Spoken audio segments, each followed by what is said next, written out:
Aldiel Shala. Anubalore Delana. Keep your eyes on the horizon. Gather at the inn. It's safe there. Our hospitality is yours. All guests are welcome here.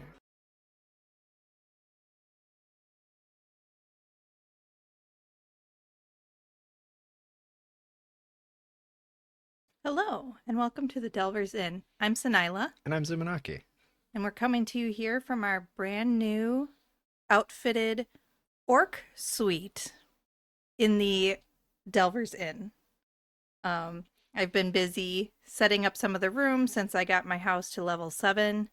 Had a little bit more space to put some rooms in, so we have some larger rooms that can house, I would say, up to eight rough and ready orcs that are used to sleeping rough out on the warpath, and some other suites as well that maybe we'll reveal as time goes on. But tonight we're not just going to talk about the inn and my cozy, calming, relaxing efforts to set up my inn like a Hallmark movie. I've also been doing other things in WoW. So I ran some delves this week. I ran some Nightmare Prey this week because I have actually been keeping up, at least with the weekly. I will at least do 3 to complete my weekly Nightmare Prey. It's better than me. And well, I actually don't mind them. I was, if you remember, I was the one that was like, I'm sorry, what's going to be happening to me? People are going to jump out at me. This sounds like my nightmare. I don't like jump scares. No, thank you. But like once I kind of figured out the pattern of it, it's okay unless you have one of the mobs that does a lot of cone or rooting effects. I have a lot of trouble with that, especially when the rooting effects are stacking with some other AoEs that are pretty much one-shots, or you get rooted right before you get your shadow effect coming at you. Like, struggled a lot with those particular mobs. I should really start taking notes about which ones those are. I think it's the Drustvar Druid that is particularly bad about that. There is him, and there's another one that I had trouble with. So I should just take note of those, and honestly, when they come up in the roster, just bring you with me, because I end up crying for help anyway. So, but that's normally what I've been up to. I did finish, I don't know if I had said this last time, but I did finish leveling my Evoker. So now I have 2 max levels, and I'm working on my Demon Hunter, who I'm really, really digging the Void spec on my Demon Hunter. Devour. Yes, so I'm leveling that tune through Voidstorm because it just feels really appropriate. I didn't do a lot of the side quests in Voidstorm on my other alts, so getting that wrap up with my Demon Hunter leveling feels good. How are you liking the side quests in Voidstorm? There are a couple where the quest text seems particularly horror-esque and or depressing or sad, and so my brain just kind of skips over those, and I just go to quest marker. Like, I know there's this whole, I got the gist that people had bugs in them, and like the little blood infection bugs were like coming out, and I was like, no. Like in The Mummy, when the beetles under the skin, like, I don't do that. You love parasites. Anything that is a disease vector, I don't mind bugs. I mind disease vectors. Any type of ecto or endoparasite, I cannot. Makes me itch internally in my soul. So I was just like, that's nice. I'm not going to read this quest text. I'm just going to click on the things. And then there was a quest line with the shadow of the previous inhabitants of the world that was before the Void Storm. And it started out like, oh, what happened to this world? It's a mystery. Let's find out. Oh, you guys all like destroyed yourselves and killed yourselves. And the Void Elf that was the quest giver for that quest line was like, I don't know what happened, but that's gonna stick with me for a really long time. He's like, I don't know, we'll never get any answers, but I know I'll never get over it, is basically what he said. And it kind of reminded me of the end of Burn After Reading. Did you ever see that movie? No. It was a ridiculous movie. And at the end of it, like the FBI, they're like all this shenanigans went on and a bunch of people like died and they're like, well, what did we learn from this? And he's like, the hell if I know. And that was kind of the vibe I got from the end of that quest line, but sadder. So yeah, I've been having fun. Yeah, I don't know if by the time I got to Voidstorm, because I did that last on my initial playthrough. I don't know if by the time I got there, I was just kind of done with questing. But I hit Voidstorm and did a few of the side quests, and then I was like, no, it's just time to mainline the story and get done with this. So I wasn't sure if like the questing just didn't grab me, or if I was kind of worn out by that point of doing every single quest. Because in the other 3 zones I had, like I cleared the board before I moved on to the next one. I was just curious on how you were enjoying those. No, I feel like it's too much to do on my main. So I kind of always plan to come back on my alts and do it, whether or not I actually accomplish that. But so far, so good on this expansion. I'm actually doing the things I set out to do, so yay. Nice. On my alts, I never make it to Voidstorm. I just do been doing Eversong to Zul'Aman to Erendar a little bit. Fun. So, what else has been going on this week in WoW? Well, I got my druid up to max level, so that's all. Well, that's number 6 out of 13, making good progress there. On both my hunter and my druid, as soon as they hit max, I just went straight into tier 11 delves with them, and that went interestingly on my hunter.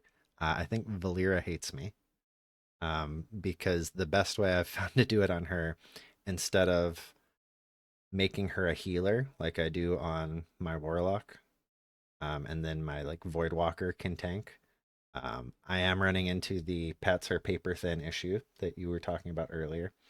If It's you've real. yeah, like they're fine on the bosses. And a couple of the fights, I have to switch her over to healing mode to do the boss fight because I just do not have enough sustain. It's almost like they heard about how much vet care costs nowadays and they just give up and die. So instead, I've been through the majority of the delve running her as tank, and then she and my pet will like take turns kind of tanking, and then I've got enough healing to keep my pet alive, and she just slowly dies. And like with the nemesis mobs, the void dogs that come in like that pack of 3, it's still like 50-50 whether she survives that fight or not. About half the time she dies, and then I have to pop turtle and go pick her up off the floor.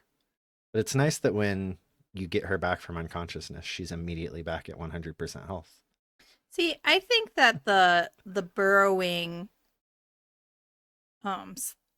beetle slugs are worse than the demodogs because they put out that, kind of area effect that like scatters, and Yeah, that hurts really bad if you get hit by it hurts really bad.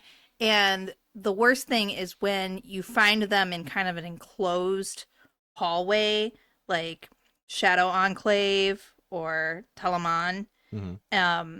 And so they're enclosed, you can't pull just one, and then they're all firing that crap off at once and there's nowhere to go. That's a tough one. But other than Valera having a bad time, that went pretty well. And then on my druid, I went resto for the first time. I cannot remember.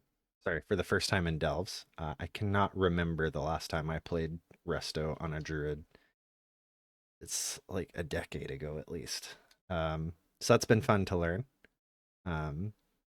But you said you've been enjoying healing on your priests, so are you still enjoying that? I've been enjoying healing in general.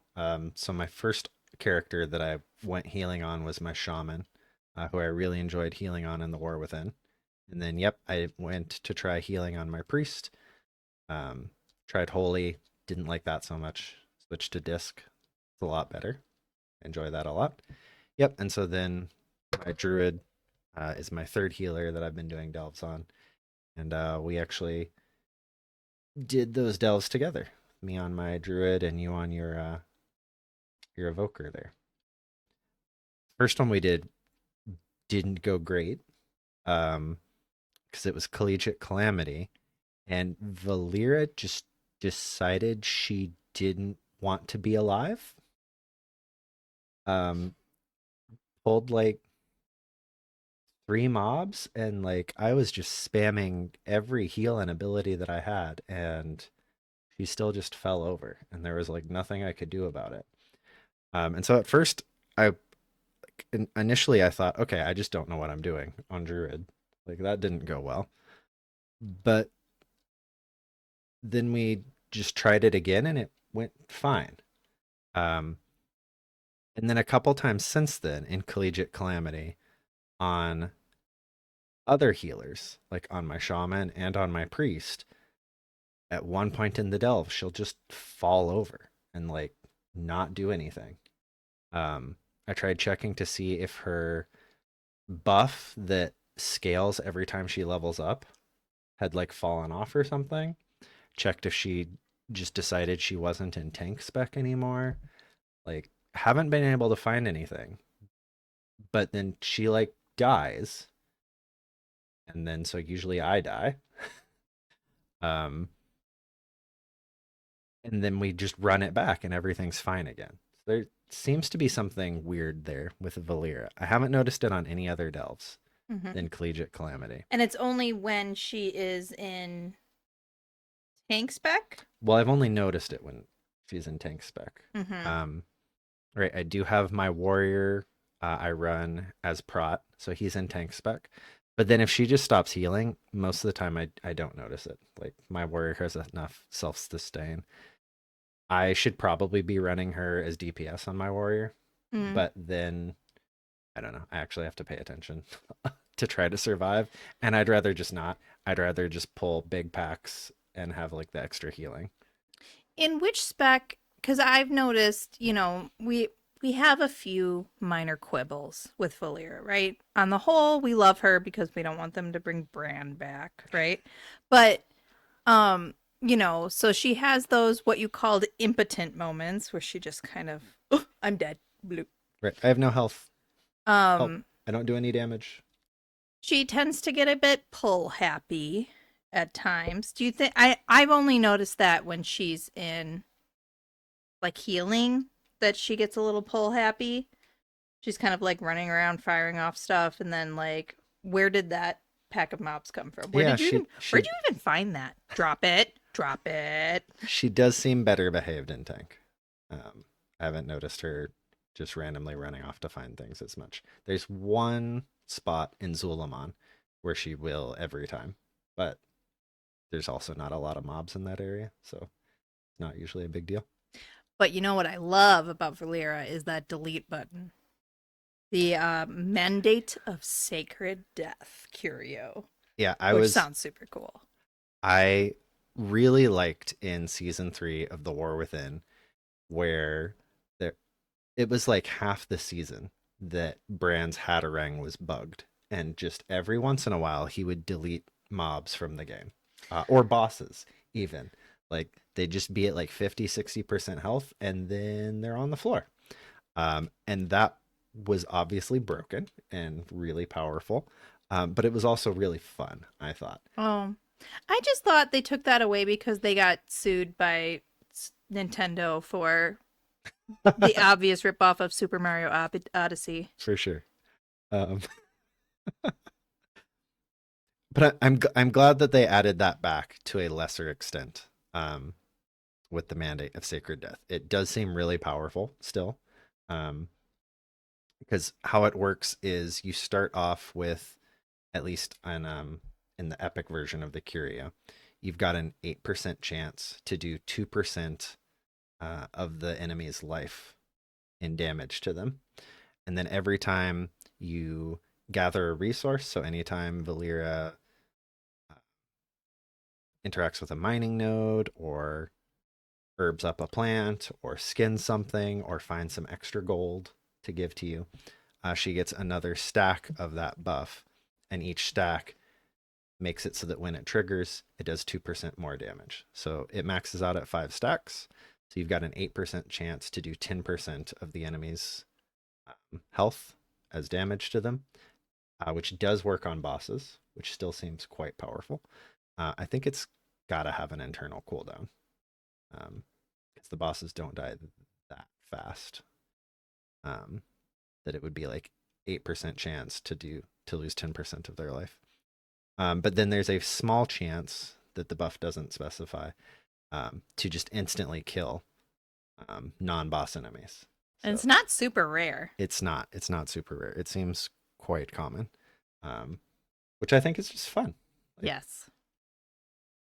Deleted. yeah, especially when I'm on my hunter trying to do those, what did you call them? Demodogs. Yeah. And one of them just gets removed from the game. Makes it a lot easier. Don't have to worry about it.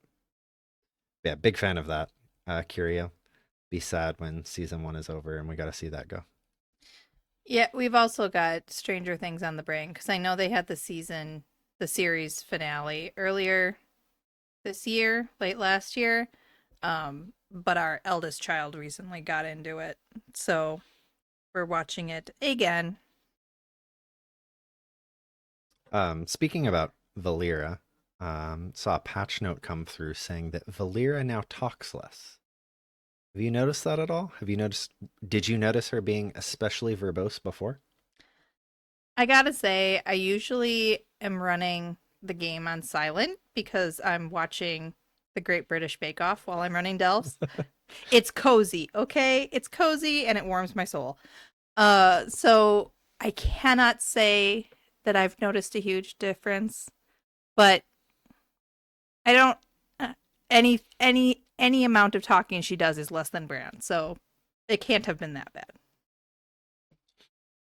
You don't miss. Don't stand there. No. Watch out, Can't champion. end like this. Those webs summon Nerubians. I know. I'm not doing it on purpose. I do like that the webs no longer summon Nerubians on that note. The webs that, what is it? Gulf of Memory? When No. you do the Harenir descending version of that delve. But you do need to watch out for the subtle cottagecore pattern on the floor that the light bloom puts out because that can be detrimental. That killed Valeera one time. She was standing in the flowers. Mm-hmm. Yeah, in Collegiate Calamity. Mm-hmm. And the one where you get the bug spray bombs or whatever. Well, not bug spray. Herbicide bombs. Mm-hmm.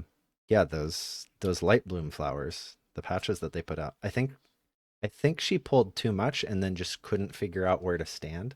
Like her routine couldn't determine a safe place to go because she did pull those like slugs, nemesis mobs. I think there was just too much stuff on the ground for her to figure out a safe space, and her routine gave up and said, all right, I'll just park it here in the middle of this patch of light bloom. Is that and a just- coding term? and just die. Routine? Oh, yeah.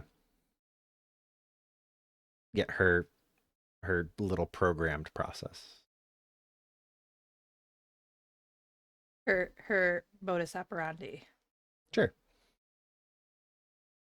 Her standard operating procedure. I didn't catch that. It was Greek to me. So, Valeera's had some up and downs, but on the whole, we're still good friends. Mostly ups. Big fan. Big Yeah.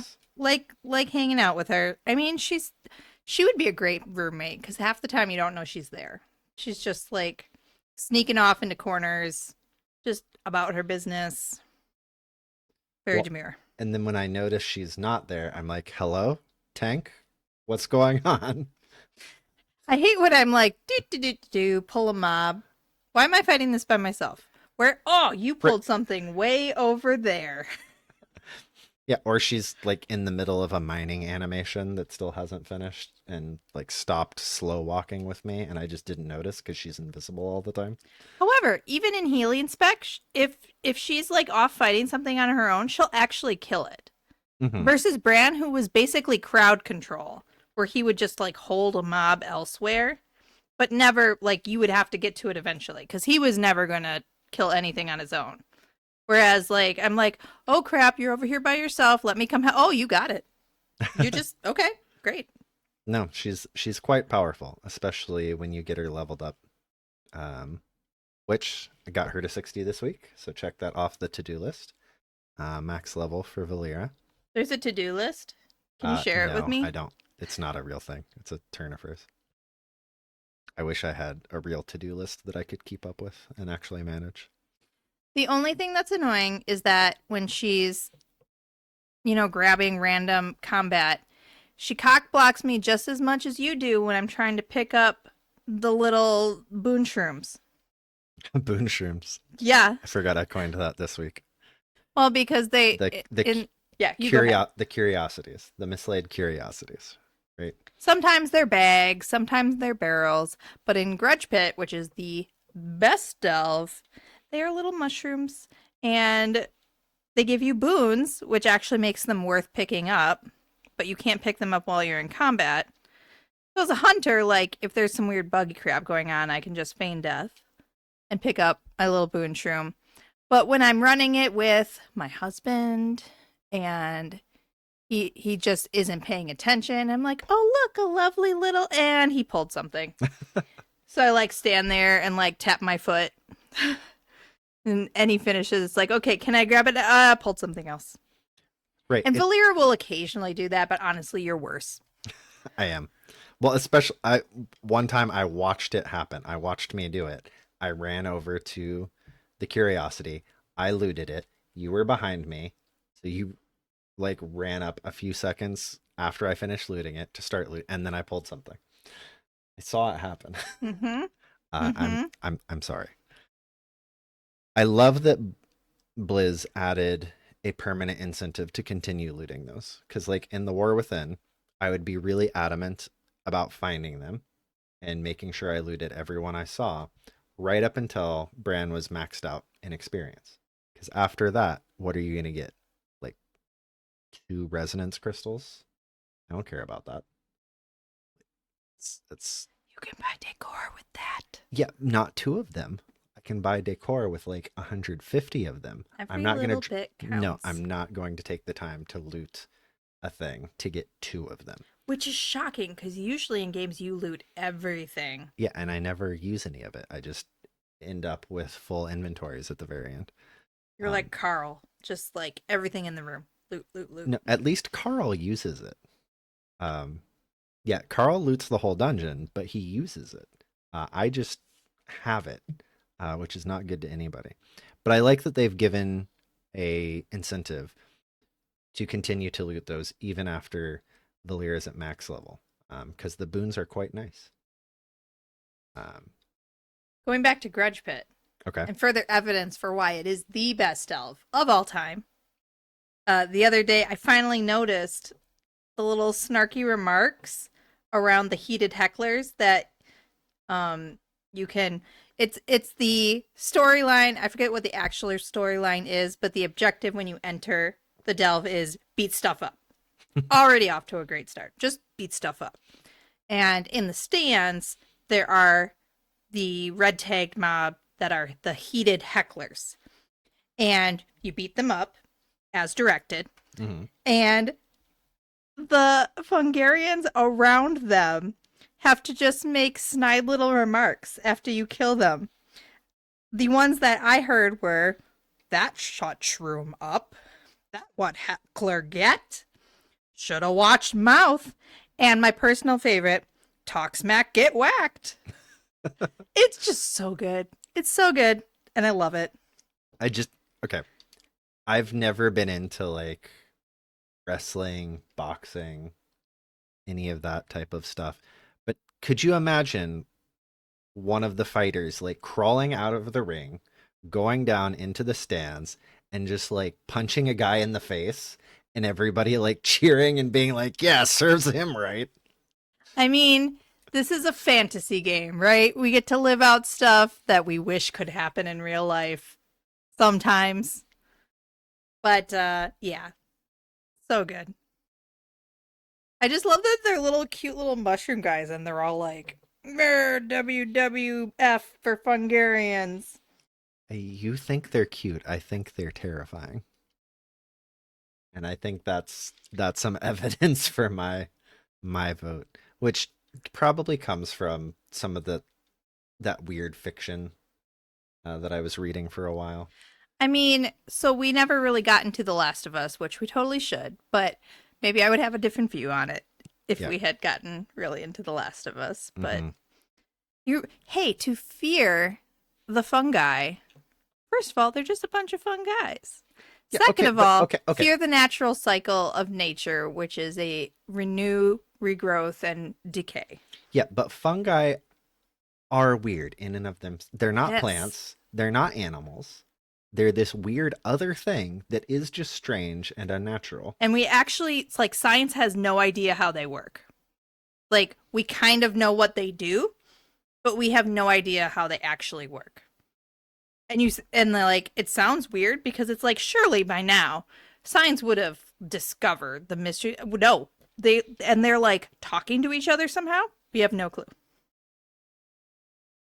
Yeah, so you can call them a natural little thing. I think they're terrifying. Oh, a lot of people don't like spiders, and I was really into them because they were cool last expansion.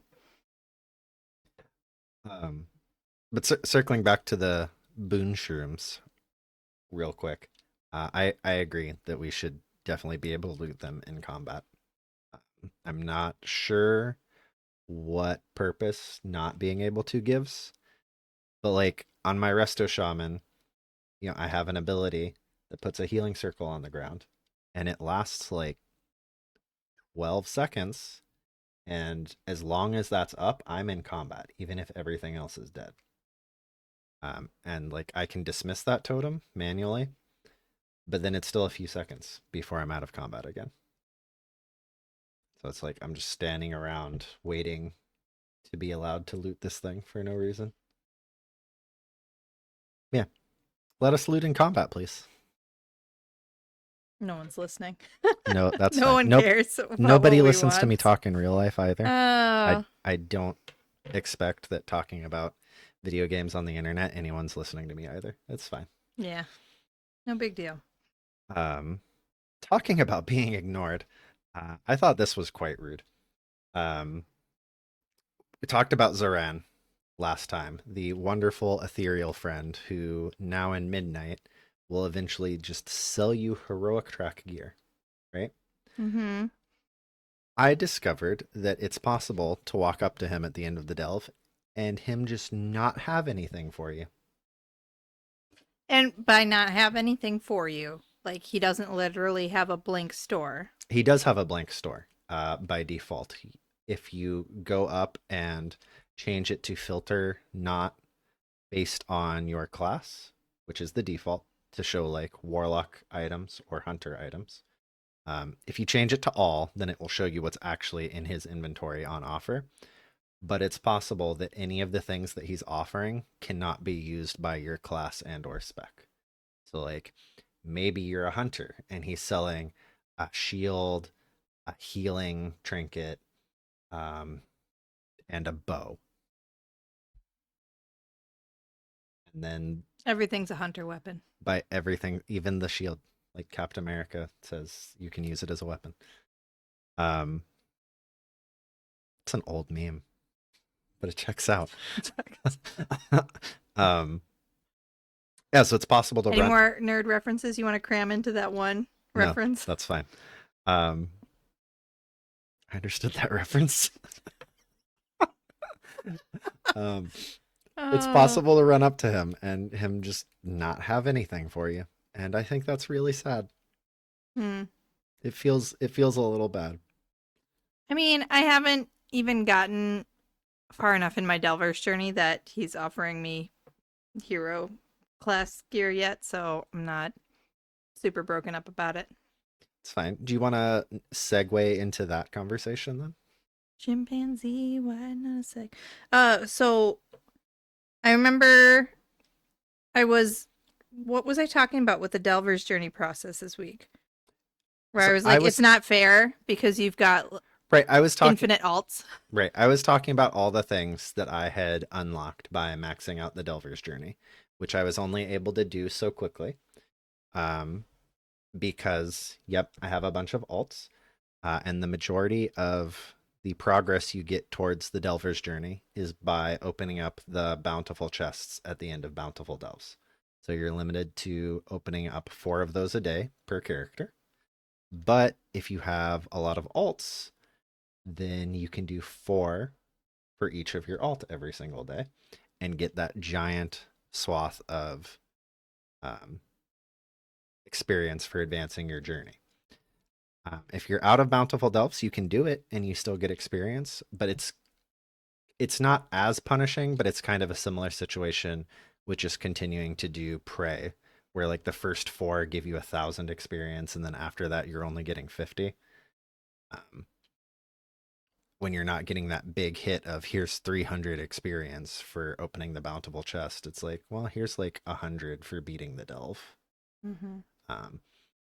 So you could still grind it out, but it would definitely be more work. And then each of those non-bountiful delves really isn't. It's not getting you any gear. You're just not getting as much of a benefit, so it feels bad. Yeah. So I started talking a little bit about, is that a good idea? Is that fair? How bad does it feel? Because like what I'm done with the journey now, and it'll probably take you what 2 or 3 or 4 more weeks to get there, with just if you were just doing it on one character. What's the payoff versus the feels bad there on that? You're the one that's going to feel bad because you're going to have to carry my alts through all the delves. Well, that's fine. I'm just getting carried by a level 60 Valeera anyway. Great. Yeah, so I guess some of my thoughts there were that maybe it's kind of self-balancing and not that bad. But like for the people that only have one character, it's going to take them longer to max out that journey. So it's going to take them longer to start getting those really high rank rewards, like the hero piece dropping at the end out of the bountiful chest, being able to buy hero gear off of Zoran. So that's going to make their gearing journey longer. So they'll stay naturally more engaged in the game, and that like that not literal journey, but that figurative journey of them progressing their character and maxing them out through delves throughout the season will take more time, and that won't be over so quickly, and they'll have a longer period where they can kind of enjoy it. Versus if you do have a lot of alts, you're going to be running all of your alts through this, so you've set yourself a much more time-consuming goal, and having this 2 or 3 or 4 week head start, giving those extra pass for gearing your characters, kind of tones down the amount of time that it's going to take you to get all of that gear for that alts. So you're not looking at literally a 5 or 6 or 10 times as much effort as somebody with one character. It's a little more reasonable. But that's said, like, you do end up with 5 or 6 or 10 completely heroic geared characters. Why shouldn't it take you 5 or 6 or 10 times as much effort? I don't know. It's probably only even an issue in our household because how many paired people living together have, one devoting more time and effort than the other, and such FOMO issues arise. Oh, I don't know, because I don't know outside of, yeah, if you do only have one character and you're only doing delves, I could see it being somewhat of a nothing burger. Like, yeah, doesn't matter to me. I'll get there eventually. But then if you're in a normal raiding guild and you don't really want to do Mythic Plus, but then you like doing delves and they give you heroic gear, and like that's a big source of getting gear for you. But now you've got to wait these extra weeks, and by the time that you actually get there, you don't care for the heroic gear. Like, I don't know. I could see it being a big deal to some people, but yeah, I don't think those people are me. Yeah. With all the alts that I'm trying to gear up, I'll take every advantage I can to try to actually get that done in one season. Still, I don't think it's going to happen, but like I said, 6 out of 13. And I am incredibly motivated by aesthetics. So if I'm leveling an alt and I just hate the color of the mythic, I'm not going to grind for it. I will say the champ, like, I think, what's a good example? Well, the Evoker's a decent example because the champion color scheme on the tier gear is fine. Like, it's good. Really actually dislike the red of the mythic. So, like, maybe if I just naturally get there, but as long as I get a full set heroic on that character, I'm happy. The Demon Hunter. The champion level colors are quite good. Do I need to grind that hard to get like the green accents on the mythic? Yeah, maybe not. Maybe I'll just buy all the champion gear and call it good. See, I think the mythic version of the Demon Hunter set is fire. Fine. Then run me through all the delves. Carry my Demon Hunter so I can get green horns. Just because I want that coloration on my Demon Hunter doesn't mean that you have to have it on your Demon Hunter. I do like the green for Demon Hunter. And those horns are so Loki. They are so Loki coated. Mm-hmm. So then you like have to have them in green. So now I'm convinced. I was trying to just convince myself that I didn't need to worry about it for my Demon Hunter, but You're welcome. yeah. Well, good news for your Demon Hunter then. Maybe. We've got the patch coming on Tuesday. Mm-hmm. Right? And with that, they're going to be adding in... Swing! She's that wethin' up. That's not where I was going, but we can talk about that if you want to. No, we already talked about it. It's going to be a thing, and I'm really excited because right now I'm wearing my freaking bakery on my back to try and hide my bow, and it still didn't work. Oh no. Yeah. Oh. I have a bow going straight through my mobile bakery on my back. That And- doesn't work at all. No, Paul Hollywood would not approve. It's bread week, and you put a piece of wood through your through your buns. Okay. And Prue would say that, you know, it's a bit of a mess, but the flavors are wonderful. It's a bit of a mess, but I think the woody flavor is quite lovely. We've been watching way too much Bake Off. I'm so sorry. I'm not even sorry. What I was gonna say was that with the patch, they're adding in reroll tokens, back from like we used to have in Miss of Pandaria and other expansions. So you'll be able to buy these for gold, for crests, for Marl, up to 2 per week. And Blizz has put out detailed examples of how it'll work with raids and with Mythic Plus. And I haven't seen anything about how or if it will work in delves or with Nightmare Prey. Why would we need to know? I mean, to be fair, I feel like we have quite a lot of opportunities for hero gear coming at us through It's delves true. right now. Although I will say, I did 4 bountiful delves on my main, still no map. Well, just use one of those orbs that you get from Alistair for doing the 3 nightmares. I know, but I feel like How many should I do to get my map? It used to be like you could count on them in a 3. And it seems like got a little bit more rare. So if the reroll tokens end up being no good in Delves, I'm not going to be too miffed about it. But it would be nice.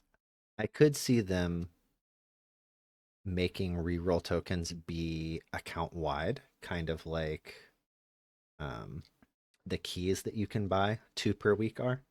The bountiful keys that you can just buy for Undercoin. Mm-hmm.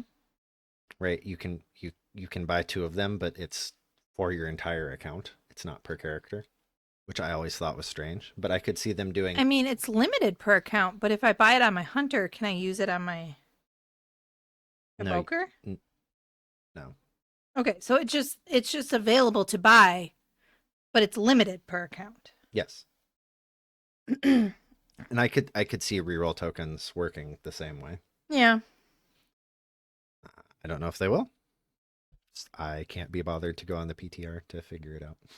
And it wasn't clear from the articles. If those are available for using on Delves or Nightmare Prey, would be nice. I still haven't looked up how you use the map on Nightmare Prey. Have you? What? The map that you get in Delves. You were supposed to be able to use that with the prey system. Oh. So that you could target the prey items at that hero level. Yeah, obviously I knew all about that. I haven't looked into it at all because I can't be bothered. I just use them in the Delves. But in theory,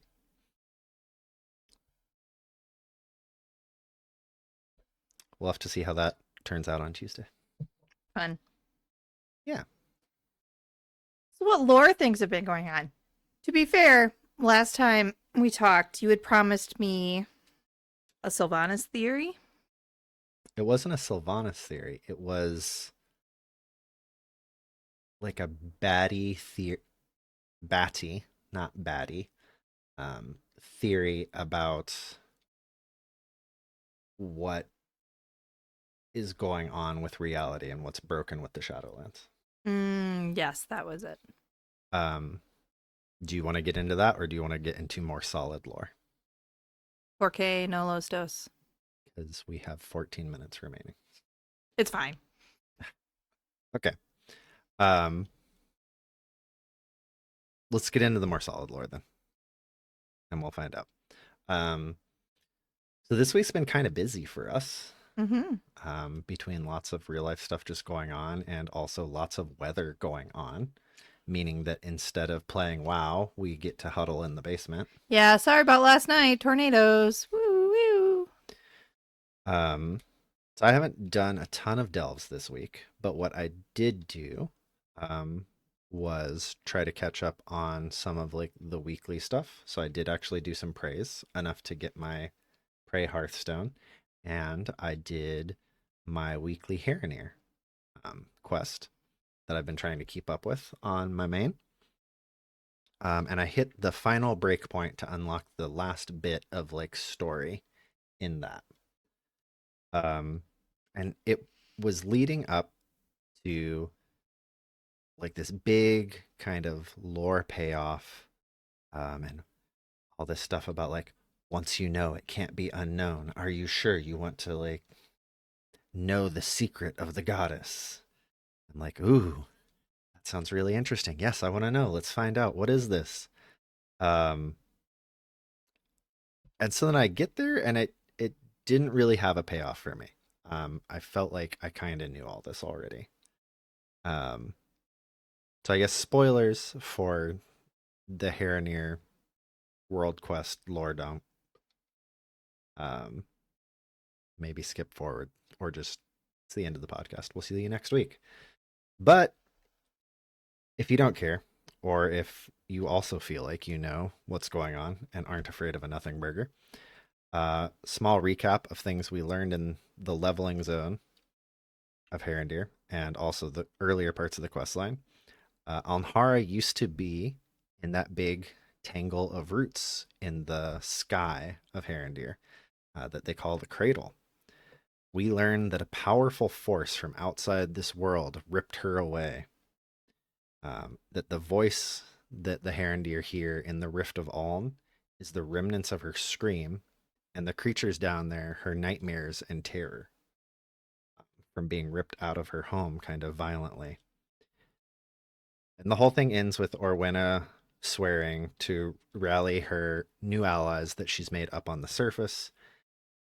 We're going to find Alnhara, and we're going to bring her back. And that left me kind of scratching my head.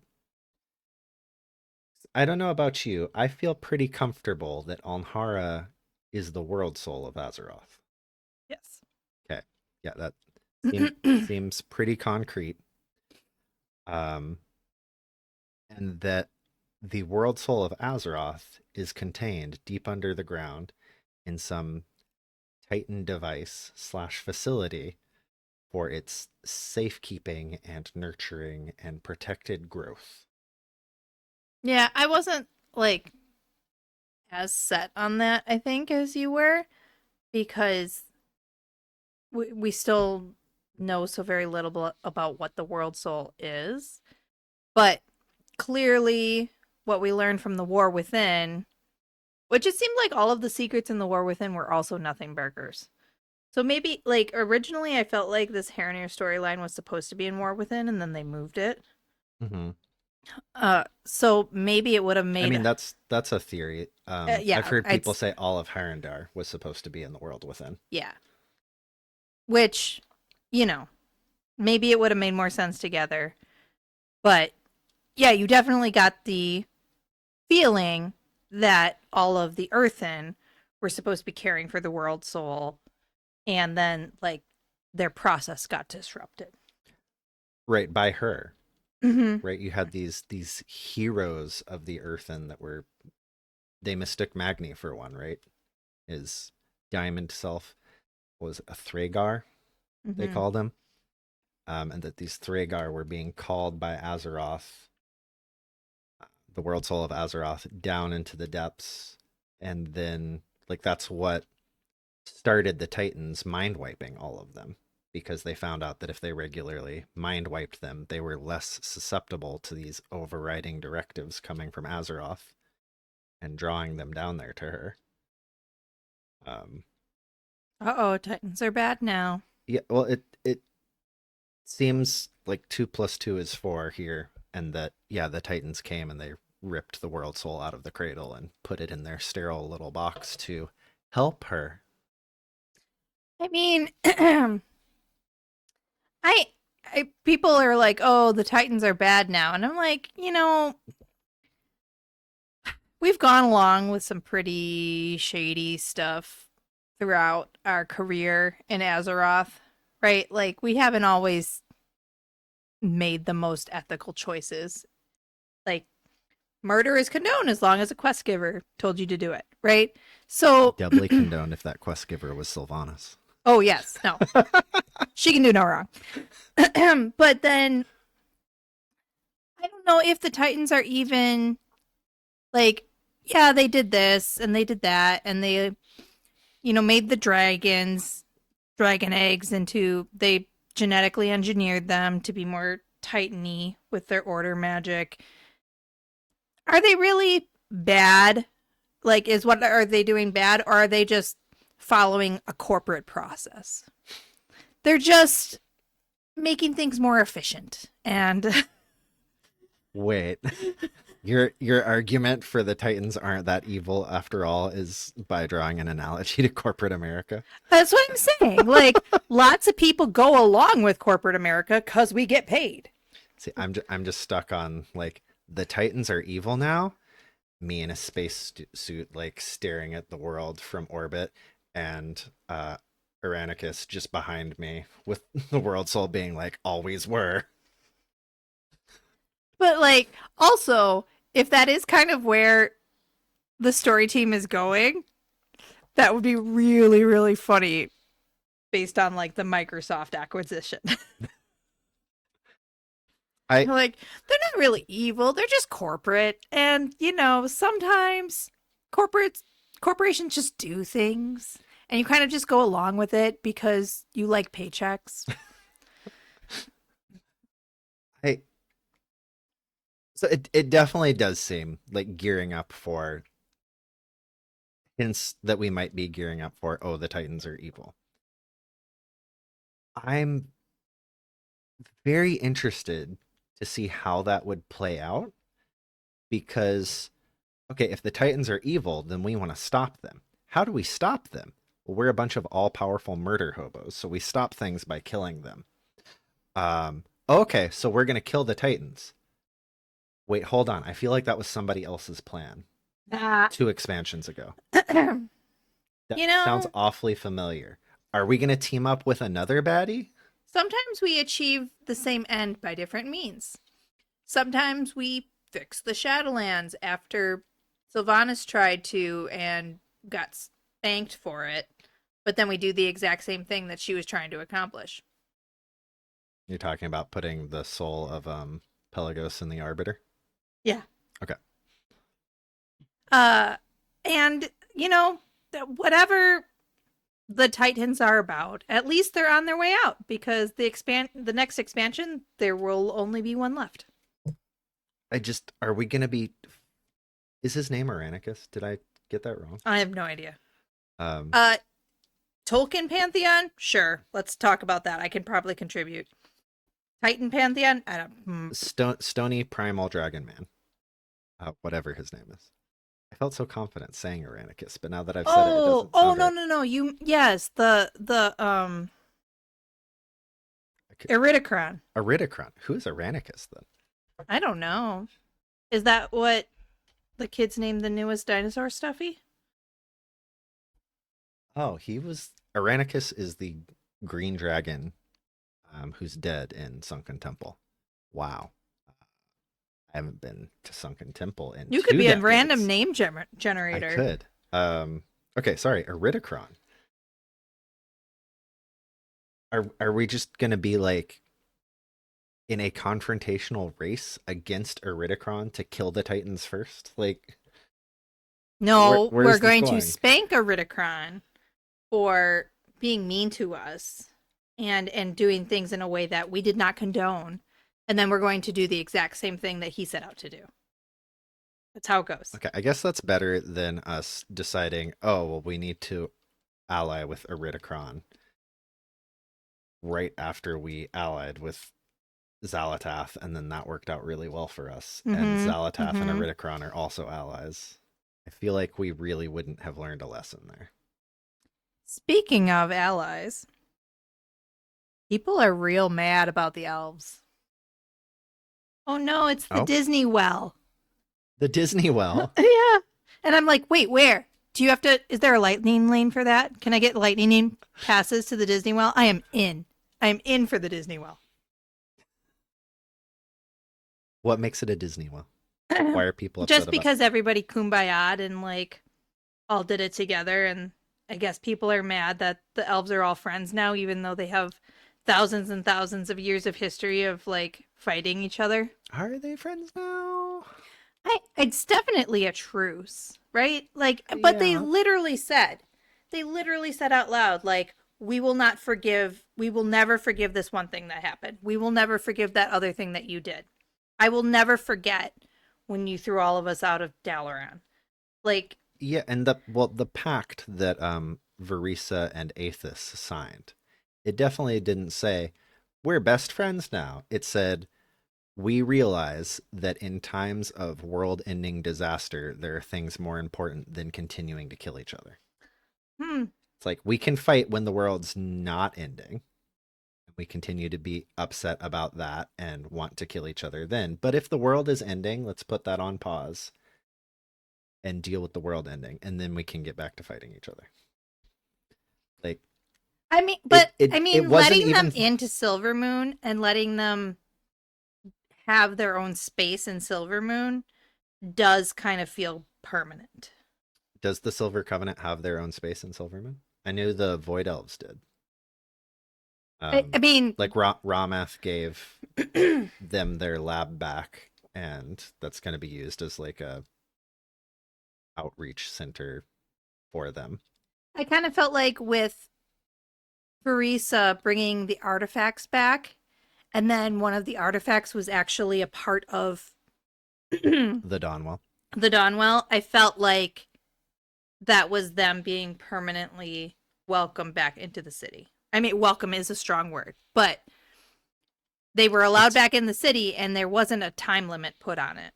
It's just my problem with it is that it's just so unrealistic. I couldn't possibly imagine like a country existing and going to war with itself and like brother killing brother and hundreds of thousands of casualties, and then them ever coming back together under a single leadership to live together.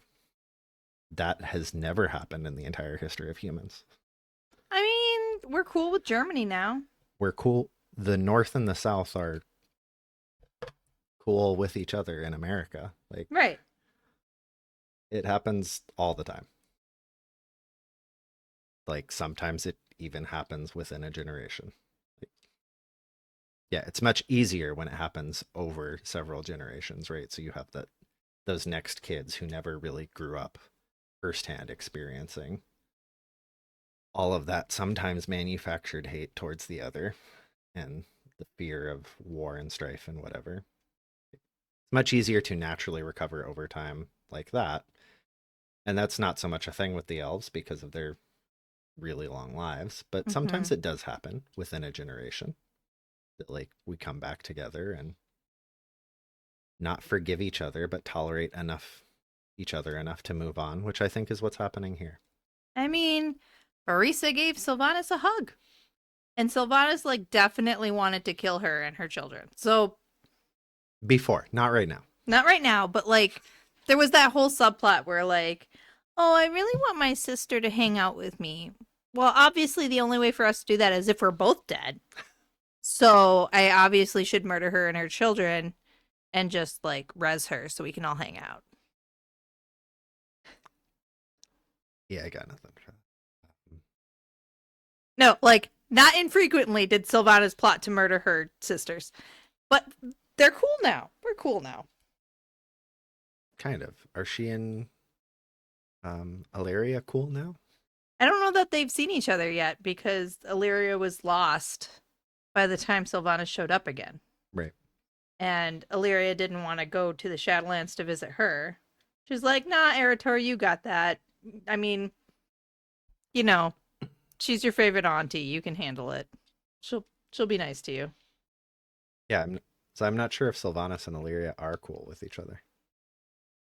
Like, even if there wasn't the whole I'm dead and you're not thing going on, there's a lot of stuff to unpackage there. Like, Illyria did just leave and abandon Sylvanas and force all that responsibility onto her. Yes, the entire Windrunner family needs so much therapy. So much therapy. On multiple levels. But also, I mean, Sylvanas had feelings when we found Illyria's necklace. And Illyria wasn't like, no, Eretor, don't you ever get near that witch. Like, she was like, yeah, you can go talk to Sylvanas. It's fine. So, you know, I think despite the massive amounts of therapy that everybody in that family needs, I think they're getting there.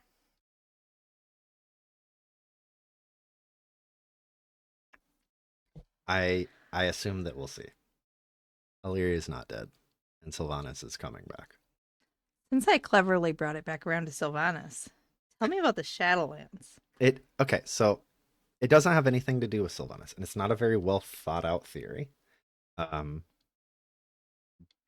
it kind of hinges on that comment that I think last week I called out as striking me as kind of strange, where Sylvanas tells Xal'atath that death even comes for her wretched kind. Right? And we discussed, like, oh, well, is she of the void? Does she really die? 'Cause the way that death works in Azeroth slash the mortal plane is kind of weird in general. Um, like, if you're a mortal and you die, that's it. Like, kind of game over. And you go to the Shadowlands, which is your afterlife. And then stuff happens there. And who knows what's at the end of that road. But then if you're not a mortal, let's say you're an elemental, right? And you've been summoned onto the If you're not immortal or if you're not sorry, amortal. if you are not a mortal being, Okay. which like even the elves would be, well, the night elves at one point would have been called immortal, but if they died, they would still like it's game over and they go to the Shadowlands, right? So if you are not one of the mortal races, if you are some other type of creature, like an elemental or a demon, and you are killed on the mortal plane, you don't die and go to the Shadowlands. You go back to whatever plane you naturally exist upon, and some amount of time later, you reform your body and you just go back to existing, and you can be summoned back to the mortal plane again, over and over again. That seems like a very strange way for death and life to work. And it feels very strange in the context of Sylvanas' line that death comes for all. It doesn't really. But what if it's supposed to? What if the Titans didn't like this idea that they could die, and they fell into this trap that lots of things fall into in fantasy and sci-fi? It's a bit of a trope. This lure of true immortality, that you can't ever die.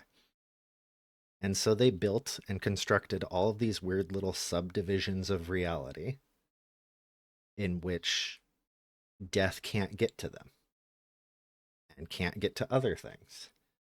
And for whatever reason, all of that worked except for the mortals. And so the mortals still did need to die and go somewhere, but we can't let them go where they're supposed to go. So we create this weird prison place, simulacrum of where they're actually supposed to go. And it's just more traps. It's all prisons and traps all the way down. This world is a prison. Well, right. Like, even that line is a callback to, like, the world of Azeroth being a prison that chained these old gods underneath the ground. Yeah, it's all prisons and all traps and all lies all the way down. Just like work. What? Jesus. Okay. Working in corporate America. So that was where my brain kind of went. That like, yeah, maybe death is really broken. Maybe when things die, they are just supposed to die. And the Titans decided that they didn't like that. And so broke and distorted reality so badly into this whole complicated thing that doesn't make any sense at all. Oh crap, we accidentally set the demons on a loop. Well, we're not going to let anybody at the code to fix that bug. Just push it to prod. It'll be somebody else's problem. Go send Sargeras to get on that bug fix. He'll figure it out eventually. Poor Code Monkey. Well, yeah, so on that very happy note, I do honestly, I do think it's happy that all the elves are working together. Like it felt good to me.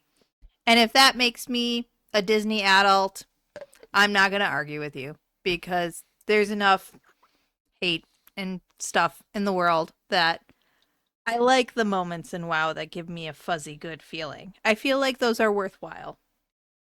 Even if they have to manufacture like bittersweet, sad, fuzzy moments. This is not. I was just like, and like, I was impressed with Chandris because she was all like, if you get the opportunity to make another Sunwell, I'm going to have to put in a complaint because I don't think you should be making another Sunwell. And then they're like, hey, can you like help us make a new like multi-well? And she's like, yeah, sure, have some moon. Well, they weren't making a new well of power. They were just getting the void out of the previous one. Mm-hmm. It's like the Dawn Well isn't a fount of power the same way that the Sun Well or the Light Well were. It's just a nice little pool that doesn't have yucky void in it anymore. Yep. And in this case, Dawn is better than Twilight because we don't want to be associated with the cult. Mm-hmm. Well, also Twilight is leading towards darkness, and Dawn is a little bit more hopeful. And we'll always have that final scene in the 1993 Pride and Prejudice with... Actually, that's probably the wrong year, but with Keira Knightley. She comes out to see Mr. Darcy at dawn. That's what I think of when I think of the Dawnwell. Just like in his little like coat, like looking yummy. I'm just glad that, yeah, I think it was time for them to not have a dangerous font of power at the middle of their civilization. It never seems to work out. Didn't work out for the Night Elves. Shard decided to use it to try to summon Sargeras, and it didn't work out for the High Elves. Arthas decided to use it to reanimate Kel'Thuzad, and it didn't work out for the Blood Elves. Kael'thas decided to use it to try to summon Kil'jaeden, and it didn't, like... But the Night Elves world tree is okay. You can make as many world trees as you want. Well, the world trees aren't fonts of power. But they are a means by which the Emerald Nightmare can access the world soul. Do you think... Sorry, bit of a tangent.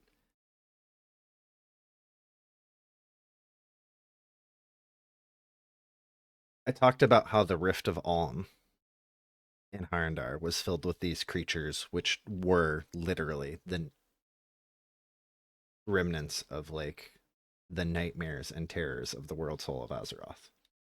And the Rift of Alm is also the name of the place where we fought Xavius in the Emerald Nightmare raid.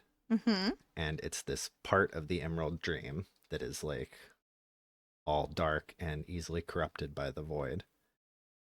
And then the normal form of that is the Emerald Dream. Do you think that the Emerald Dream is literally a dream? Oh, of the world soul? Right.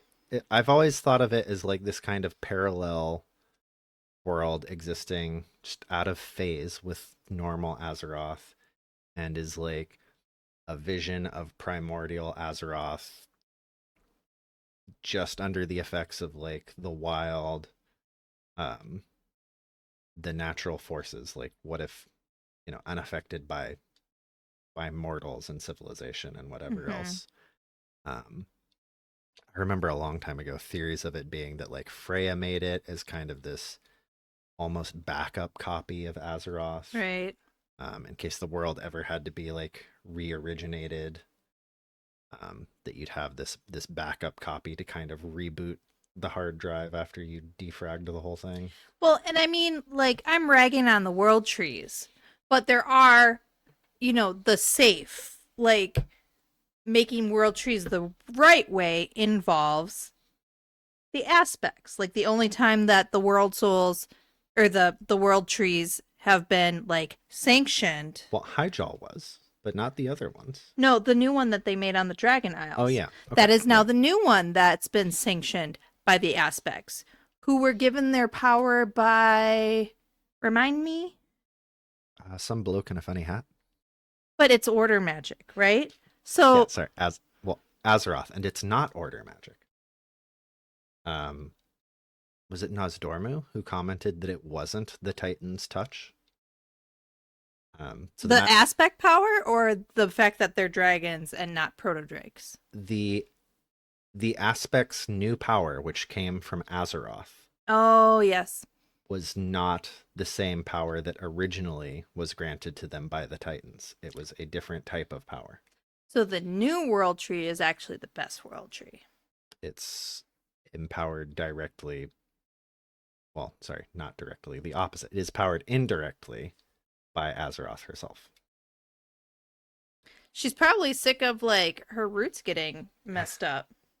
Can you build me like my cradle has been like, you know, it's been recalled several times. Like it's not up to like spec anymore. Can we build me a new cradle that actually like is not going to get my head stuck in the slats so that when I get back into my cradle with the good roots, I could actually be secure? I'd be so upset if people just kept going into my bedroom and unmaking my bed. I'd be so mad.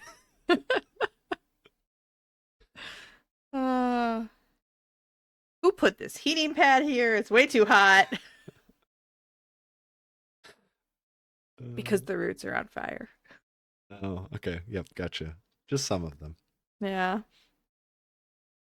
Well, anyway, it'll be interesting to see where that goes. We're not going to get any answers anytime soon because next time we're going to go to Troll Land. We're going to have a troll rave. Troll raid, best raid. Yes. Well, I mean, all the good expansions have a troll raid, right? I don't. Maybe it will be connected. Like the trolls worship the wild gods, right? Mm-hmm. Which come from somewhere. Like, why are there wild gods that just spontaneously decided to exist? Maybe that's what happens when the world soul dreams nice dreams. Well, apparently Cenarius only exists to get way too involved in the personal lives of some very specific elves. Night elves. Like, couldn't care less about any other species on Azeroth, just specifically these 3 night elves. Like, I want to be involved with them. Well, also his dad was Malorn, another wild god, and his mom was Ysera, ?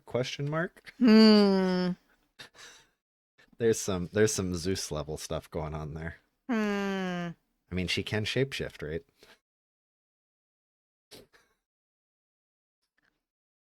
Her visage.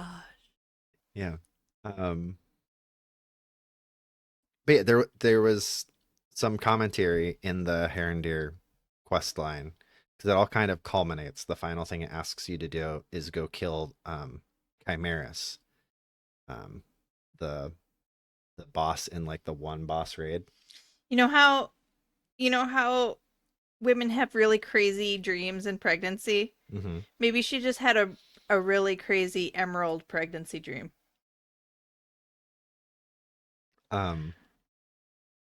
But so it asks you to go kill Chimeras, and there's comments about like this is what happens when like these nightmares get out of hand and aren't like curated and aren't built and maintained the way that they're supposed to be. And so yeah, what if Chimeras should have been not an old god, a wild god? That if Azeroth was still in her cradle, like working, like she's safe and sound in there, like she should be, this would have been a really pretty, like, new wild god for the world. And it's just that she got ripped out of there and everything went kind of sideways. Like, what if the wild gods do come from her? And then if they do, like, all the trolls worship them. So we got troll raid, like, maybe that'll be some tie-in. We just did all this elf stuff. Trolls and elves are related. Like, maybe there will be some tie-in there. And the Heronir are the missing link. Right? Well, another link going back to a common ancestor. I've taught you biologically well. I just got corrected so many times that I'm not going to say that trolls and elves evolved from Heronir. But yeah, all 3 of them share a common ancestor. Seems pretty obvious. So I'm not saying that it has to be related, but maybe it will be more related than historically these kind of sidestep patches have been. Where it's like, let's do a palette cleanse and go do something completely different for a bit. Let's go drift with the goblins. Right, and then the only tie-in there being that Xalatath like was allied with Gallywix and needed him to do something for Something. her. Fix the black art. Not mad. It was fun. Yeah, so maybe I could see them tying it in less tangentially if they wanted to. I think there are some hooks there that could be used. You talking about wild gods is just reminding me how many of them probably died in the anima drought in the Shadowlands. Poor bear. Just get the other bear to come be our new bear god. No, but the whole fact that, like, he was a raid boss, and I was like, oh, that's really sad, but it's okay, he'll come back. And then they're like, no, you sent him to the Shadowlands where he was ended. And I'm like, that hurts me in my heart. Nope. Just go get the other bear. It's fine. She's more disco glowy. True. So, yeah. Lots to look forward to. Lots to still do. Digging everything that's going on so far. Having a good time. And my Hallmark movie is progressing nicely, so the inn might be open for overnight guests in the near future. So, until next time, I'm Sanila. And I'm Zumanaki. And we hope you have a wonderful evening.